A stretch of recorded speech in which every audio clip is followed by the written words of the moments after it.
apologize for that. My guest today is Louis Siegelbaum, and he has written several books on the Soviet Union. Today we are going to discuss the reign of Stalin. And as always, I ask, how did you get into the Soviet Union and the history of the Soviet Union? I was the son of a teacher in the public schools of New York City, who himself joined the American Communist Party in the late 1930s. How well was that received? I'm sorry, I didn't. How well was that received that he joined the American Communist Party? Well, during my very young years in the 1950s, he was a victim of McCarthyism. That is, the union representing teachers in New York City decided to purge itself of suspected members of the Communist Party. And my father, along with hundreds of others, was removed from the union, and that essentially meant he could no longer keep his job as a teacher. And so he was assisted by several friends to transition into other lines of work, which was the situation when I was growing up. This always made me curious and fascinated about what it was that my father had done or believed in that was so reprehensible in American society. So when I got a little older, I began to try to learn myself what that ideology was about. Many of my friends, now speaking of the 1960s, were drawn to studying other things associated with communism. Of course, this was the period during which the Vietnam War was already taking place. Chinese communism was also something that many of my fellow students at Columbia University were fascinated by. But I wanted to find out where it all began, what was the first communist society. And so that drew me to the study of Russian. I also have a familial connection in that my grandparents came from the Russian Empire for the most part. And so I studied Russian and I studied history. And as they say, the rest is history. Mm. So we're going to focus on Stalin's life today, which is fascinating of its own. And we're going to start with Stalin's early years. And I want to acknowledge that his real name wasn't really Stalin, was it? He's Joseph Stalin. It was something different. Stalin was born in Georgia, in then part of the Russian Empire, in 1878. And his real name was Josip, which is the Georgian version of Joseph. And his last name was Jugashvili, which is not all that uncommon Georgian name. He acquired the name Stalin, or chose it, only after having adopted several other pseudonyms, several other names, the best known of which were Soso and Koba. And these are derived from Georgian sort of literature, Georgian legends. So how did he end up with Stalin? Stalin he chose because he wanted to evoke the characteristics of a firm as steel individual. Stalin from stal, the Russian word for steel. So man of steel is one of the ways in which Stalin could be understood. let's just go with Stalin for now. And how is his early years in growing up in Georgia in the Russian Empire? How does he himself view Russian Empire at this young age? Right. Stalin, who went to a theological seminary for his education, this in the town of Tbilisi, or Tiflis, as it was known at the time in the empire. Initially became something of a Georgian nationalist. That is, he took pride in his Georgian heritage. He wrote Georgian poetry. He partook of those legends I mentioned, Georgian bravery and heroism. How was being a Georgian patriot, to put it this way, viewed by the government was this frowned upon by the government? Was it like, this is bad, we can't have Georgian nationalists in our empire? That would be... Well, at the time, we're speaking of when Stalin was a teenager and at school. I mean, not necessarily Stalin, but in general for Georgian patriots. Yeah. This was the stuff of a lot of the peoples of the Russian Empire, and so long as it did not take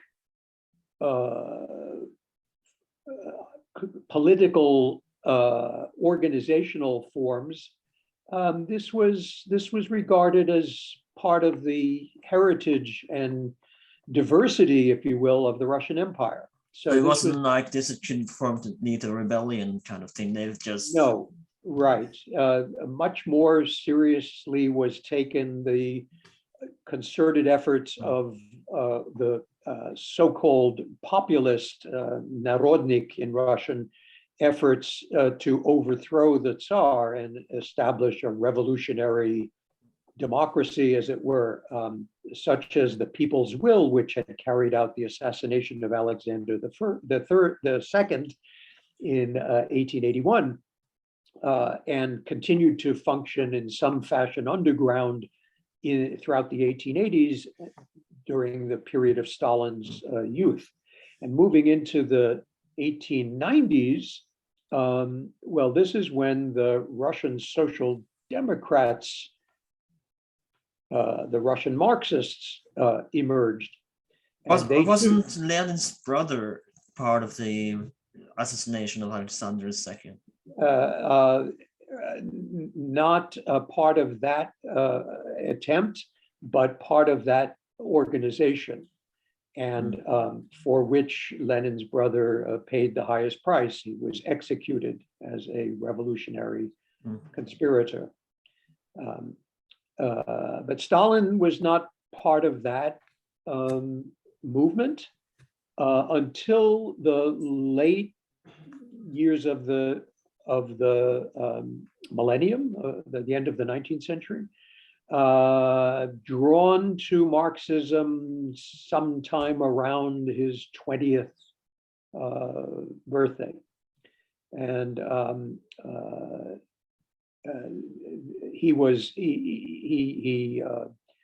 finished his education at the seminary under somewhat obscure circumstances. I can't remember the details, and sort of graduated into the Russian Social Democratic movement. So this is his first introduction into politics, as I say. And is he like, does he have a natural talent for politics, or how does he evolve as he go along? Well, when we speak of politics at this time in this place, we're talking about circles of like-minded individuals gathering to read surreptitious literature, the works of Marx, among other things. We're talking about attempts to organize workers who were deemed to be the leading element of the revolutionary movement, to form trade unions, and to publish, if they could, newspapers to attract more supporters. So these are the kinds of political activities that Stalin engaged in his early years. A bit later on, after the 1905 failed revolution, particularly in the Caucasus, the region where Stalin was active, there were also attempts to, some of which were quite successful, hold up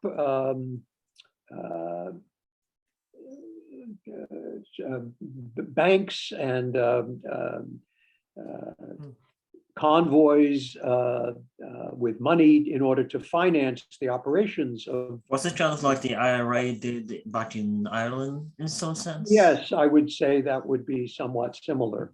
Yes. So how does it meet Lenin? How is he exiled as well, or does it meet Lenin in Russia? But how does that happen? Is there something in between here that I missed, or how does it happen? I'm trying to recall. I believe it was in 1903 or 4, and it was at a so-called conference of the party, then meeting in, I think, quite possibly Finland. So Finland was part of the Russian Empire, but had a somewhat autonomous status as a Grand Duchy. And it was possible for Russian Social Democrats to gather. And I believe it was at one of these conferences where Stalin first encountered Lenin. The relationship grew warmer over the years. Lenin came to regard Stalin as a loyal member of the Bolshevik faction of the Russian Social Democratic Workers' Party, and Stalin was not alone, of course, but Stalin revered Lenin as a reliable and inspirational leader. Did he think himself that he could be leader instead of Lenin, or did he think that Lenin should be the one in power? They did differ on certain issues from time to time, but as far as I can recall, Stalin never questioned that Lenin should be the leader of the Bolsheviks. Of course, there is, I would hesitate to call it the love triangle, so to speak, but there is kind of a triangle here with Trotsky being involved. So how was the relationship? He was kind of also as well Lenin's second man, so to speak, if I'm not mistaken here. And how was this triangle with Trotsky, Lenin, and because, as you know, Stalin did not like Trotsky very much. So how did that work out? Trotsky was not a Bolshevik. He was among the Social Democrats who did not affiliate with either the Bolsheviks nor the Mensheviks until 1917. So during those years, Trotsky was something of a thorn in the side of both the Bolsheviks and Mensheviks because he had his own independent ideas about the nature of the revolution they hoped to bring about. But once Trotsky did join the Bolsheviks in 1917, he became certainly one of the leading Bolsheviks. Wasn't he one of the main leaders of the failed 1905 revolution? Yeah, he was the last share of the Soviet that had been formed, the Council of Workers' Deputies in the capital in St. Petersburg. And suffered, as did Stalin for many years, periods of exile, of internal exile. The being sent to Siberia, as well as fleeing the empire and living abroad. This was characteristic of most of the leading Bolsheviks, including Lenin.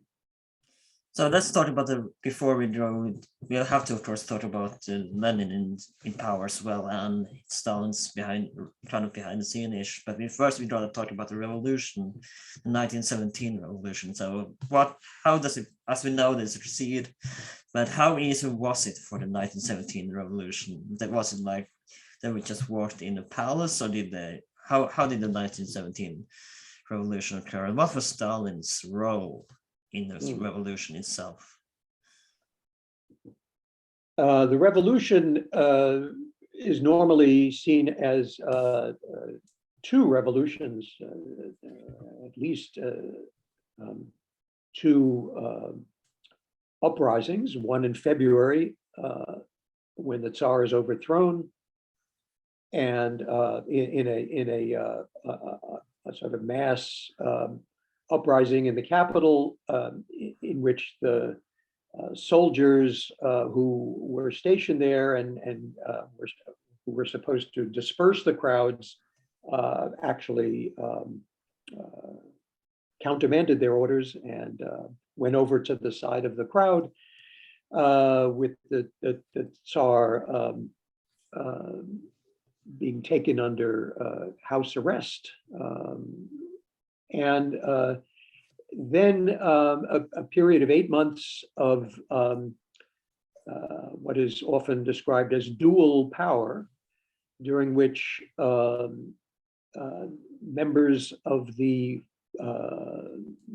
legislature under the Tsar, the Duma, form a provisional government, provisional until full elections could be held throughout the empire, and a constituent assembly could be elected to determine legitimately the nature of the new state.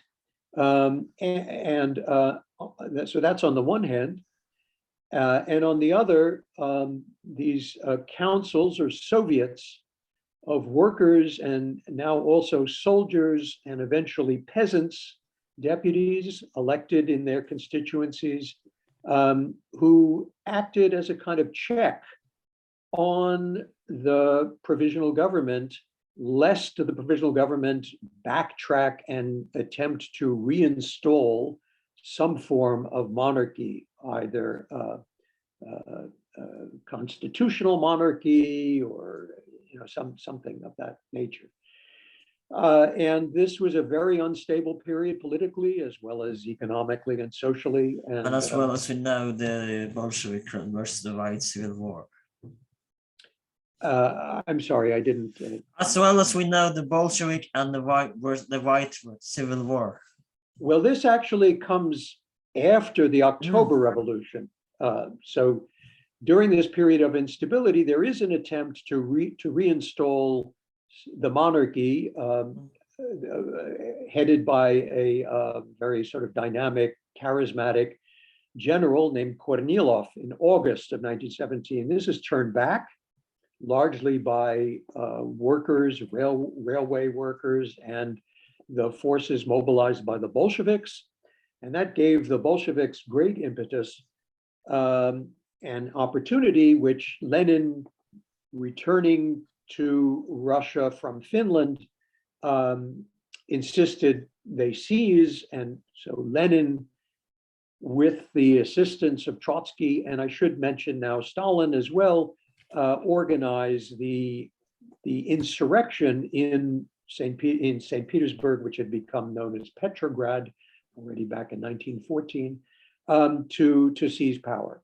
Stalin, I should mention, had been the first of the leading Bolsheviks to arrive in St. Petersburg, Petrograd, in March 1917. So before Lenin was able to return, before Trotsky had come back to Russia, Stalin was on the scene, and along with another leading Bolshevik, Lev Kamenev, organized the Bolshevik forces in the capital And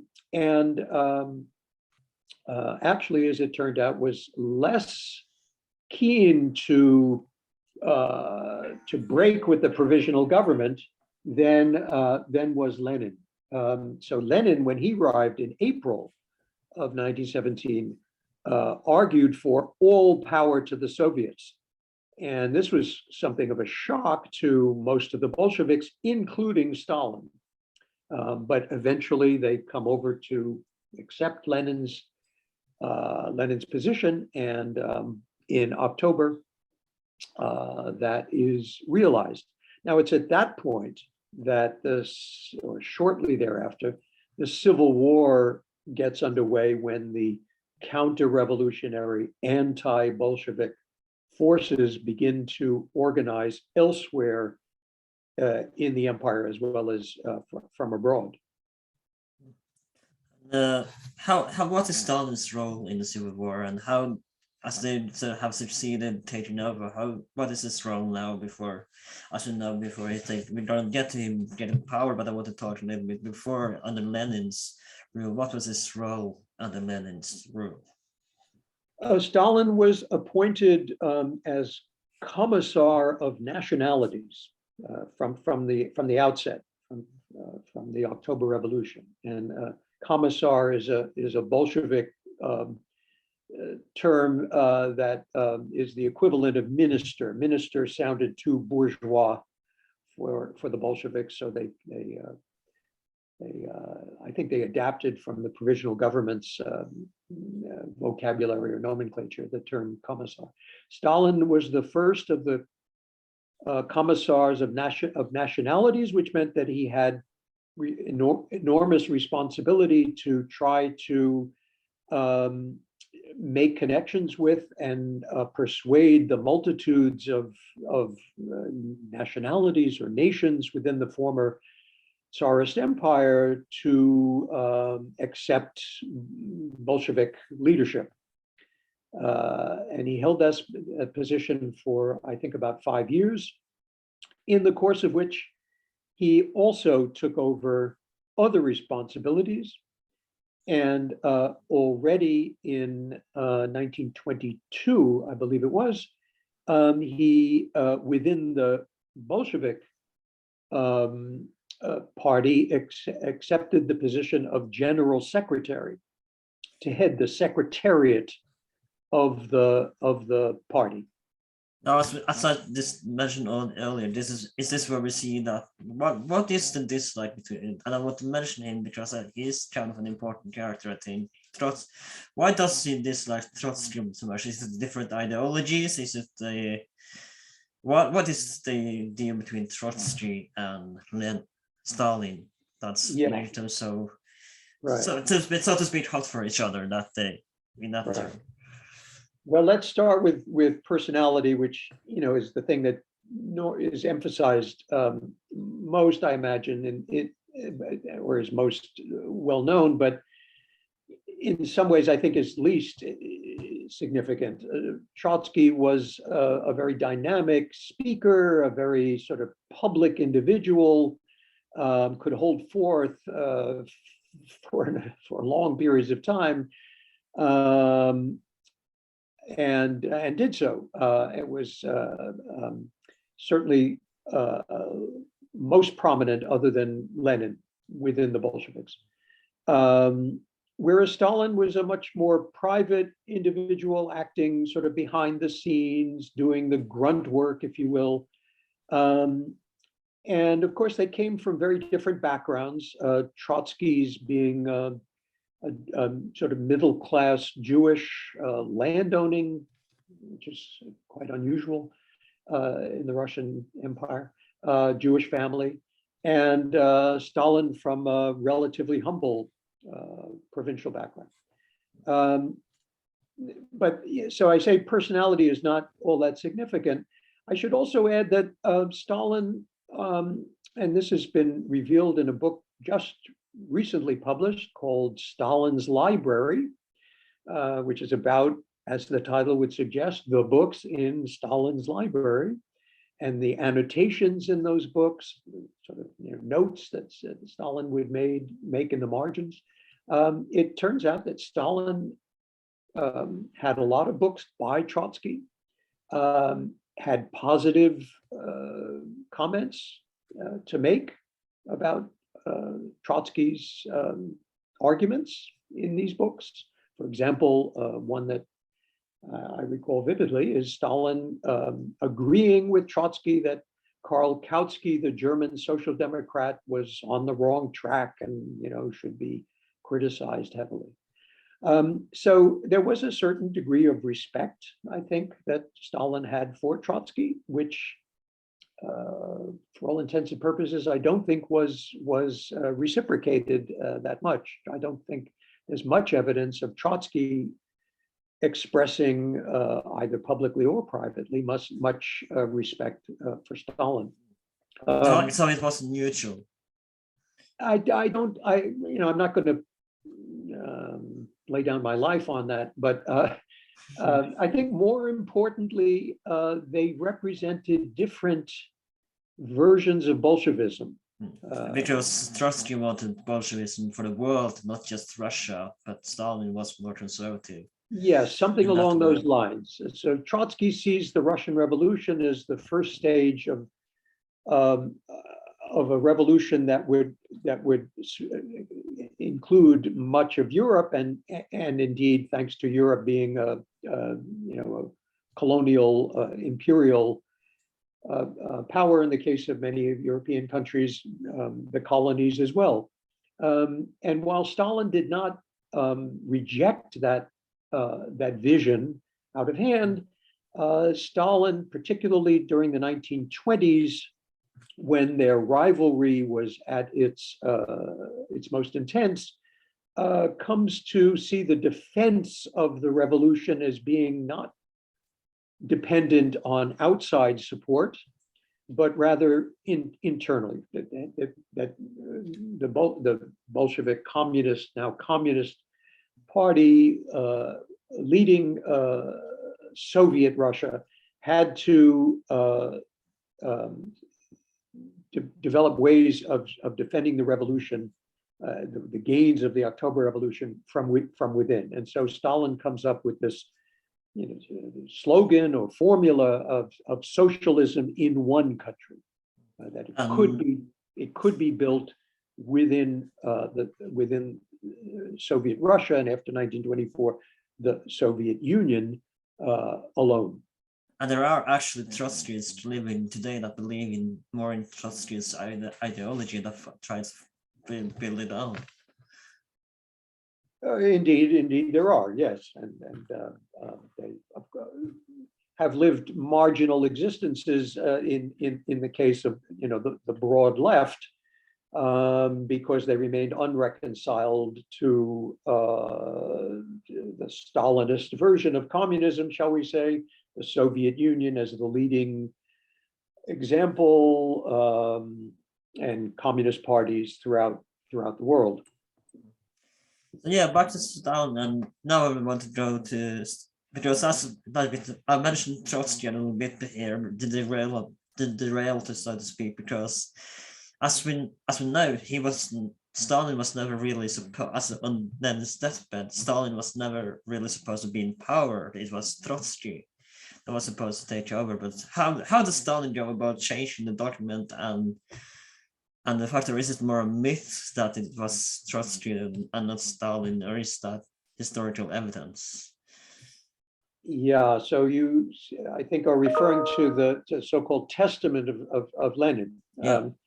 Well, it's not quite so clear exactly what the status of that document is. And in fact, the authorship of that document has even been questioned in a recent biography of Stalin by a Princeton professor named Stephen Kotkin.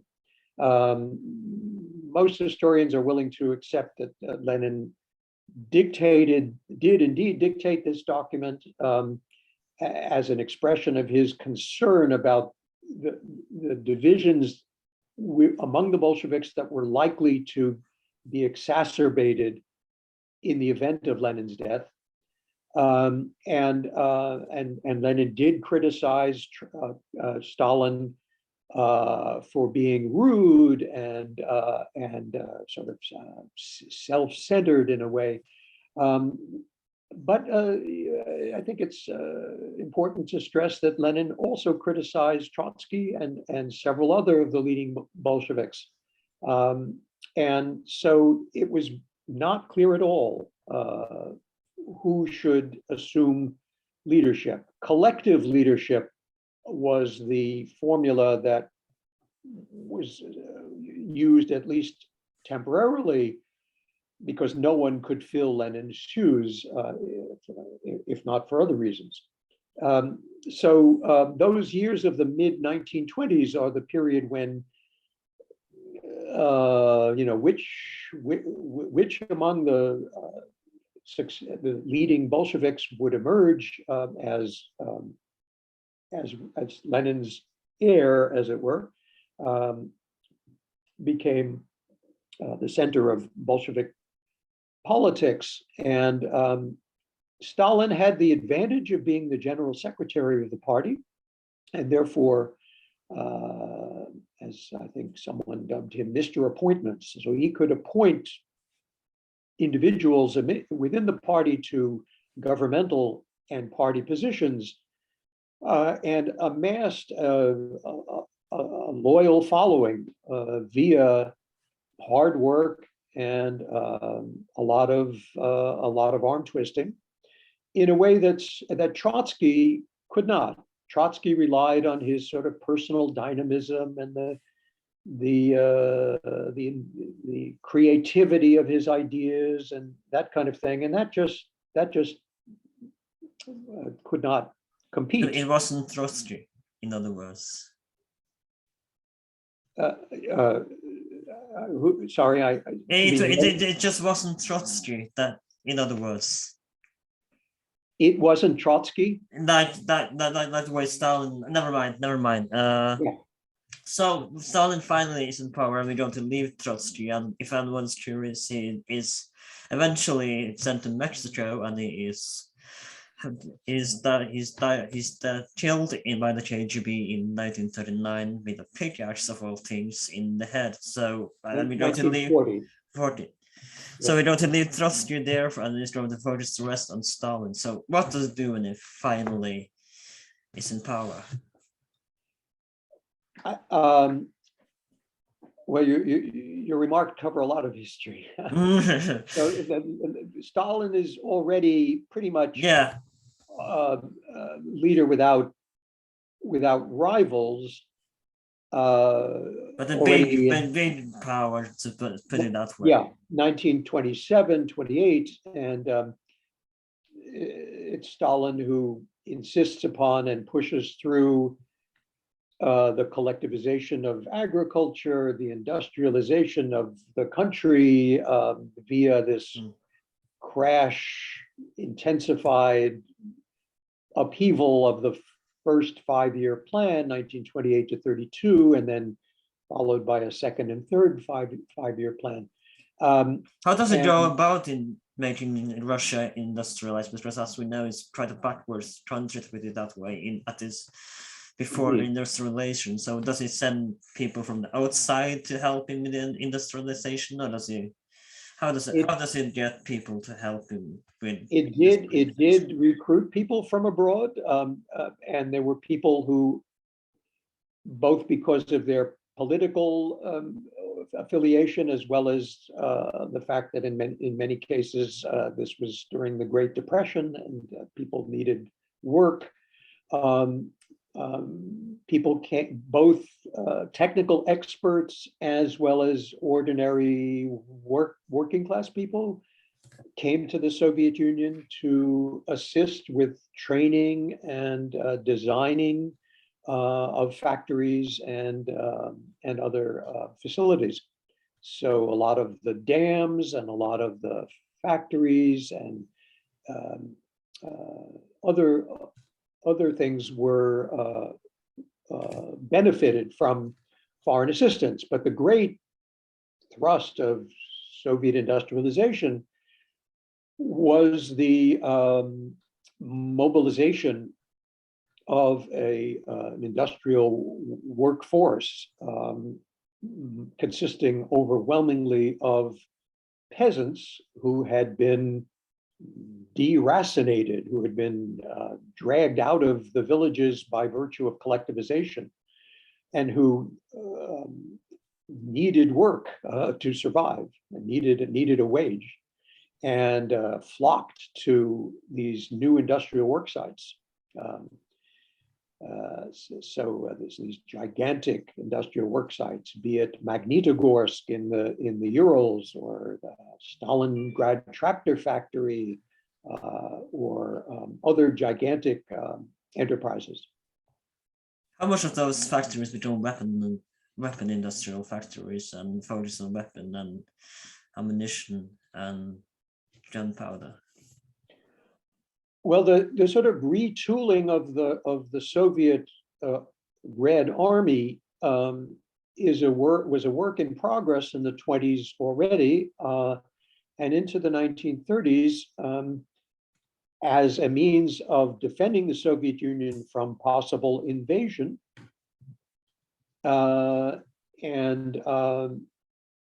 This involved weapons production, but I am not aware of a single work devoted to this aspect of Soviet industrialization. So it wasn't like Nazi Germany where most factories became weapon and mass production of tanks, armor, etc. Oh well, this happens later. So this happens, pretty much on the fly, as it were, once the Second World War breaks out in 1939. So, for example, the automobile factory in Nizhny Novgorod, the Gaz factory, Gorky automobile factory, converts to a tank factory almost overnight once the war breaks out. But so far, Stalin doesn't sound like a bad guy, right? He sounds rather like a good guy. So let's talk about his dark side as well. As we know, he isn't exactly the nicest person in the world. So let's talk about the Gulag and when those people started criticizing and what happens to those people, as probably most people already know. Yeah. So the Gulag, which is an acronym for the state administration of lagere, of camps, of labor camps. It wasn't much different from the Nazi concentration camps, in other words. I would say it was. Okay, so the purpose of the labor camps was, I would say, twofold.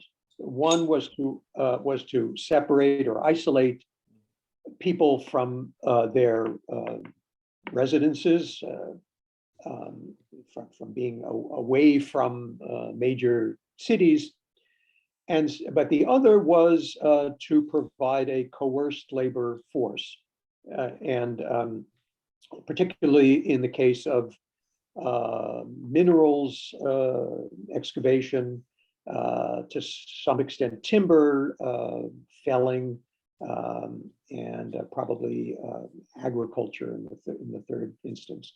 And these were spread across the entirety of the Soviet Union, the so-called archipelago that Solzhenitsyn would later use as the metaphor.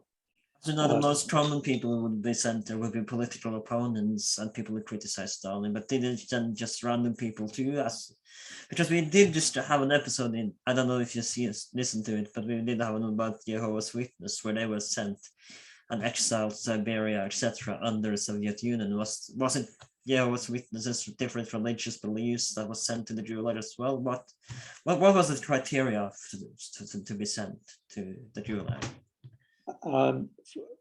For a long period of time during and for decades after the Stalin era, most people assumed that the Gulag was filled with political exiles, that people who had were suspected of having criticized or had plans to overthrow, or something of that sort, Stalin. This actually, it turns out, thanks to the opening of the archives in the 1990s, to have involved a relatively small proportion of the number of people in the Gulag. The Gulag, for the most part, consisted of ordinary working class and peasant people who had committed or were convicted of having committed one form of crime or another, whether it was petty theft or shirking at work, or just because certain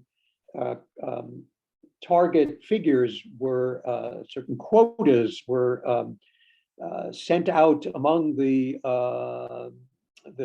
police force, the NKVD, the Commissariat of Internal Affairs, to satisfy. And eventually it encompasses also entire nationalities who were deemed to be untrustworthy or disloyal to the Soviet Union. I actually want to ask. That's the constituency of the Gulag. I actually want to ask, was the Jew, as the man of the same name, was sort of a camp in the Russian Empire as well, or was that something new that we see in the Soviet Union? Yes, there were places of exile in the Tsarist Empire, for the most part to the east, not sort of stereotypically Siberia, but not only Siberia. But these were not so much labor camps. The notion of the labor camp, in a kind of bizarre way, it might seem, had to do with personal reformation. So through labor, the notion was someone could redeem him or herself, and that's a Soviet emphasis. Under the Tsars, simply getting people out of harm's way, as it were, or places where they could do harm, was thought to be sufficient. So the notion of labor camp is not really one that, of course, they had to earn their personal keep, as it were, and they had to work to survive, but the emphasis was not so much on labor. And as we know, that even if it was just 2 years, the suicide rate would be pretty high in there. So what do we have a suicide rate that would, how common was it that what the suicide rate? Yeah, well, death through either suicide or malnutrition or disease was very common. I don't have the figures at my fingertips, but it was high. Yeah. Yes. So let's talk about another guy that comes into the picture at this point, and I believe you know him as in Nazi Germany, Adolf Hitler, and he's, as we know, he's not very kind towards communism, and he doesn't view it very highly. So how does this alliance work out? How does the alliance with Stalin and Hitler first begin? From the standpoint of Stalin, the pact, the non-aggression. Was it a logical alliance for him, or was it kind of the same? But is it, or was it more like a means to an end, to put it that way? Well, I see it, and I'm certainly not alone, as the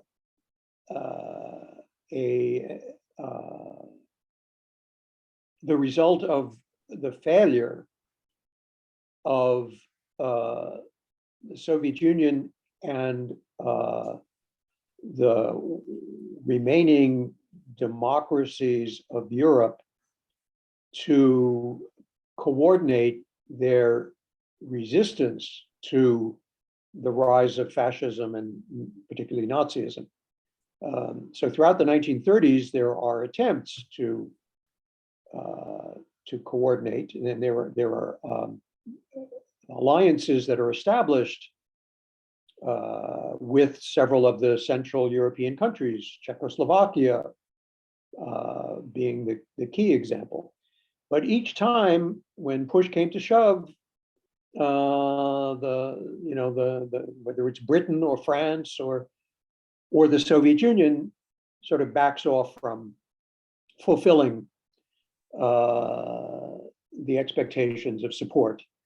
And the Munich Pact that was signed by the French and British leaders with Nazi Germany and Mussolini's Italy in 1938 was a clear indication to Stalin that the Soviet Union would have to go it alone should Nazi Germany decide to invade the Soviet Union, which Stalin feared all along because of the virulent anti-Bolshevism that was present in Nazism from the very beginning.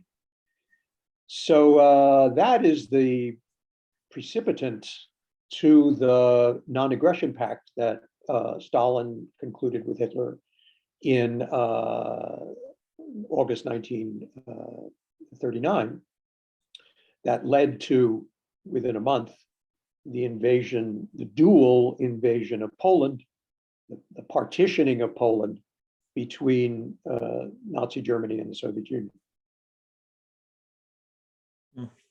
So is it true, the story that Hitler did send a photographer to check that if Stalin was a Jew, and that if he passed his eyebrows, if they were Jewish? Is that a true story? In all frankness, I have not heard of that story before.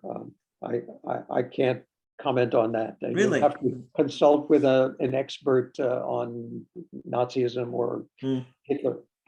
Because I heard a story somewhere, I don't recall where, but it says that Hitler, in order to test if Stalin was a Jew or not, that he did send a photographer to check on his eyebrows of all things, see if they were Jewish descent in there. And apparently Stalin passed. It's I think apocryphal. It's it's not out of the realm of possibility given the craziness of Nazism, but what went on inside that fevered brain of Hitler's. But I've not heard of it before. So as we know, the alliance eventually breaks up, or if you can call it an alliance at all, when Operation Barbarossa. So what is Stalin's reaction? When was he thinking, I was kind of expecting that, or was it more or less a shock when Hitler launched Operation Barbarossa? Yeah, here again, recent historical work has debunked the previously accepted story, which was that Stalin was so surprised and distraught that he suffered something akin to a nervous breakdown. That really doesn't seem to have been the case, it turns out. So that Stalin was surprised is possible. Stalin tended to distrust some of the intelligence he was receiving about the intentions of the Nazis to invade, the Wehrmacht to invade, but that he suffered as kind of emotional trauma, there is simply no evidence of. I was reading The Rising Sun by John Tolan about a year ago or so, and there mentioned that it is in talk about with Stalin is as well in talk with Japanese embassy about if since they are as well in alliance with the Axis power, that would they attack, and that they kind of negotiate a deal that Japan would not attack Russia. Yes, this is the Richard Sorge is the agent who reported from Tokyo, this was there doubt that Japan would join in the attack of Russia as well, or was it 1905 Russo-Japanese war kind of still bittersweet for the Japanese at this point? Yeah, I'm very vague about this, I have to confess, so I can't comment on it. That's all right. So yeah, let's go back to Barbarossa. Is this where you say that the factory that is turned the factories into weapon factories overnight? Is this when you start realizing that this has to be done? Well, I mean, some of it starts before, because that the Soviet Union would be pulled into the war at some point seemed to be a pretty good bet, already in the late 1930s. So some of this, the mobilization of materiel and of people was beginning already before the invasion. So when does it get in contact with the allies of Britain and America? Does the Churchill and Roosevelt contact him, or does he contact them? As we know, they had several meetings in Italy, not Italy, I think, but I don't remember where, but they had several meetings where they met in Tehran, and they met in Yalta, in Crimea. But the initial meetings, the initial contacts were through ambassadors and plenipotentiaries who were sent to one or the other of the capitals. Anthony Eden, I think, from Britain, Averell Harriman, if I'm not mistaken, from the US, or Joseph Davies, who had been a previous ambassador from the US to the Soviet Union. These are all individuals who are empowered to discuss the arrangements, the conditions, the wherewithal for supplying the Soviet Union with lend-lease material from the United States, for instance, and to some extent as well for joint military not joint military operations, but sort of coordinated military operations. There's a promise given of the opening of the second front that is made by the Western Allies, which Stalin insists upon at the earliest possible date. Of course, it's only with the D-Day landing of June 1944 when this actually happens on a massive scale. So, as we know, Stalin kind of enters Berlin first, and that's where again we know that the Western Allies were trying to fear this. So, how big a victory was it for Stalin that he got to enter the Berlin and Germany first? It must have been massive. Yes, it's hard to it's hard to exaggerate how significant the Soviet victory, the Soviet contribution to the Allied victory was in the Second World War. I say that because growing up in the United States, I always associated the Second World War with the American contribution, the war in the Pacific, the war in Europe as well. But in terms of the defeat of Nazi Germany, there is no question whatsoever that the Soviet Union, first of all, paid the heaviest price. 27 million people is the estimate killed, and provided the greatest fighting force, the greatest wherewithal to defeat the Nazis. So, as we discussed in Operation Paperclip with Brian Cream, who was a previous guest here, there was how did it go about finding the scientists? And we're going to talk a little bit about the nuclear program before the death of Stalin. So, how does The nuclear program, as we know how the Americans did, but how did the Soviet find the scientists, right scientists, and how, like we said, they talked about an Operation Paperclip. Was it like, are you a scientist? Yes, I am. That it was easy to lie about it, that they took fake scientists, to put it that way. So this is a project that Stalin's fellow Georgian and head of the Internal Security Services, Lavrenti Beria, establishes already during the war years.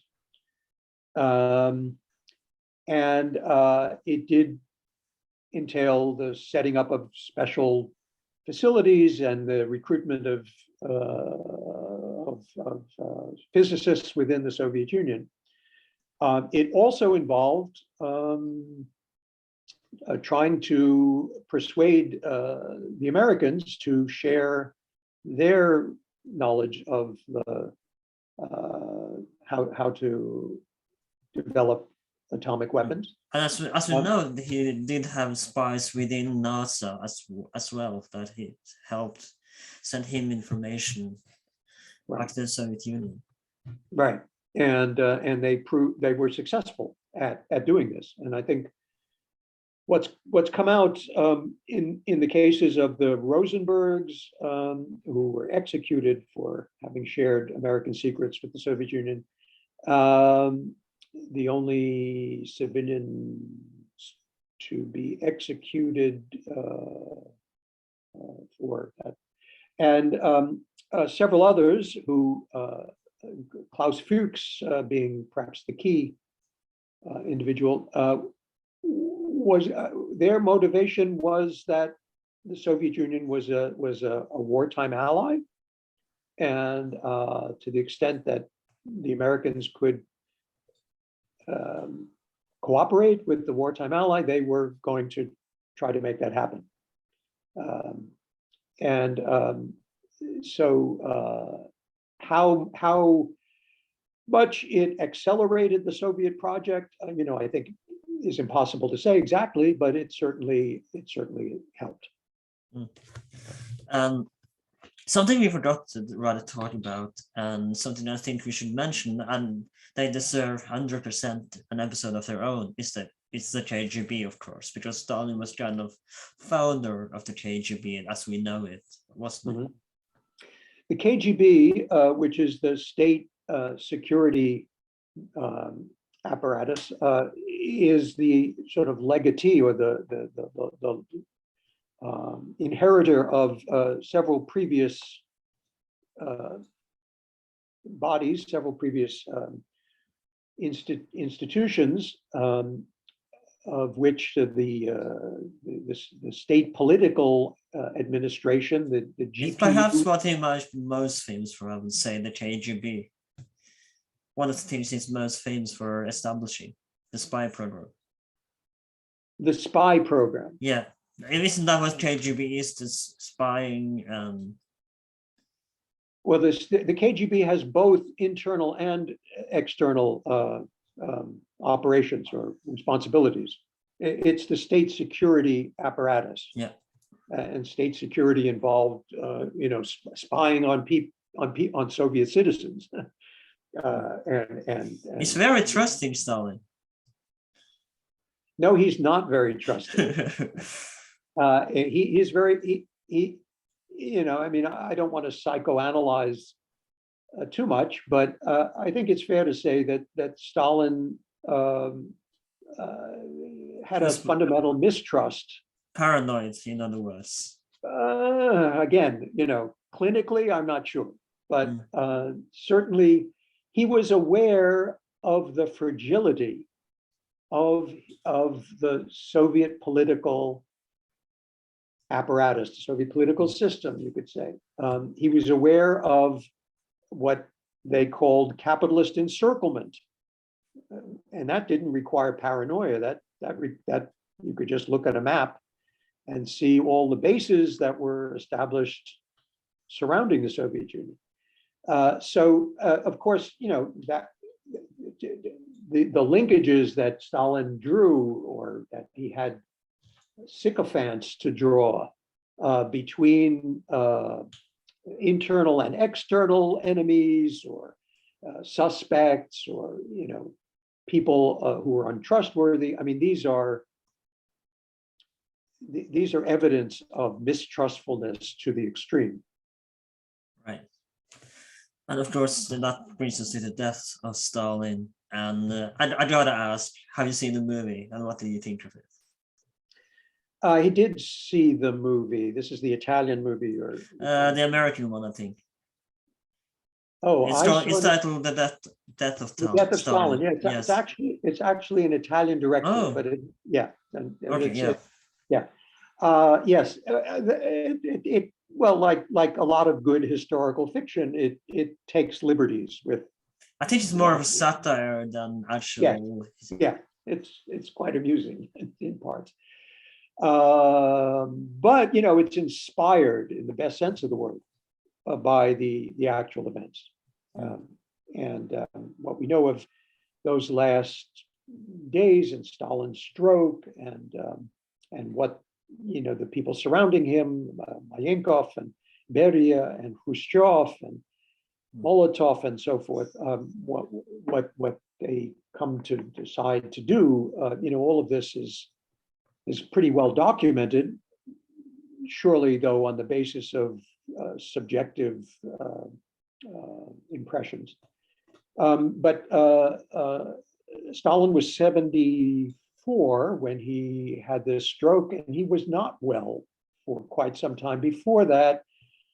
Some people suggest alcoholism, some suggest other health issues, but the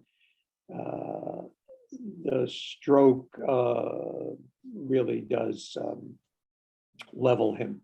Is it accurate that the guards didn't want to enter the room because they were feared Stalin's wrath? Evidently, yeah, evidently. So what about after the death of Stalin? And so do people feel like it's going to be more safe, or that who takes over? Because it's kind of the rest. No Soviet leader is remembered as much, I would say, as Stalin. You can't really say any names of other Soviet leaders. Maybe last, his name escaped me again. There's not really, to put it that way, memorable Soviet leaders after Stalin. Yeah.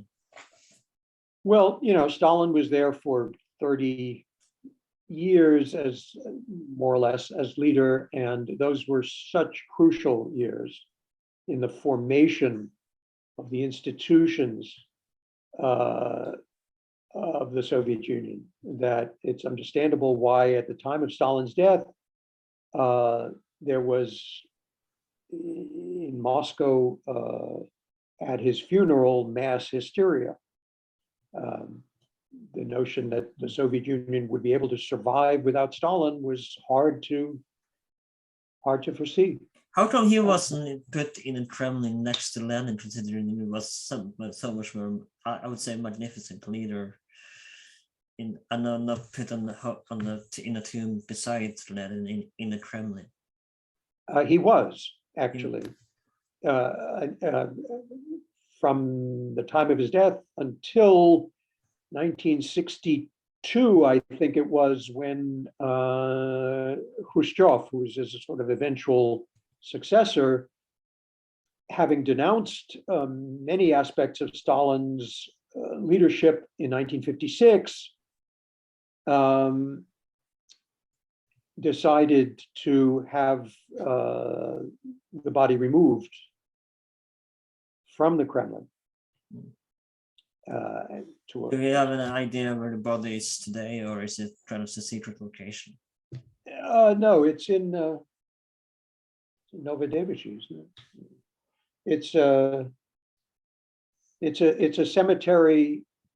I think I'm right in saying this, although I can't now be sure. I believe it's in the cemetery where a lot of other leading figures in politics and the arts and sciences are buried. Of course, I gotta ask, what is your thoughts on Putin wanting to recreate the Soviet Empire? empire and union. I got asked, of course. Yeah, sure.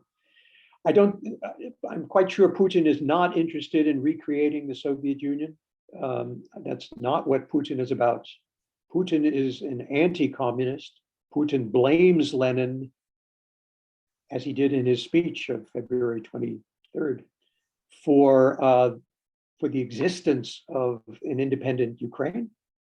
And what Putin is interested in doing is to create or recreate what he calls Russian world, which is to absorb within Moscow's rule people such as the Ukrainians, whom he regards as Russians essentially. So he wants to be the new Russian Tsar, not the new Soviet leader, in other words. Well, Tsar is the Russian version of Kaiser or Caesar, authoritarian leader. Yeah. Thank you so much for coming, and it's been a pleasure to have you on. Before you go, do you have anything you want to promote? And where can people buy your books if they are interested in looking more into Soviet history? And anything you wish me to put in the description? Okay, so I hadn't prepared this, but I'll quickly grab and show you two that are relevant here. One is a book I co-authored with a Russian historian called Stalinism as a Way of Life.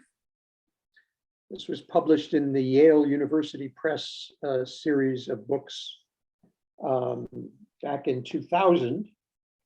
And it consists mostly of documents from the Stalin period, annotated by us. And the other book is my own memoir. That's a younger version of me on the cover there, called Stuck on Communism, memoir of a Russian historian. Where can people buy this book if they want to take a look at them? 2019. These are available from the publishers, which in the case of the first is Yale University Press, and the second Cornell University Press, and also from that megalopoly, the name of which begins with an A, but I'm not willing to say what it is because I'm so hostile to it. Fair enough. I think you all got the hint there. So thank you so much for coming. My name is Erlend. This has been With That Age 12. We are available on Instagram under With That Age 12. You can find us on YouTube, Spotify, Apple Podcasts, wherever you can find podcasts these days. And please consider, if you are on Apple, if you don't have an iPhone, consider rating us on iTunes. That would be much appreciated. Please like, share, and subscribe, and I'll see you next time.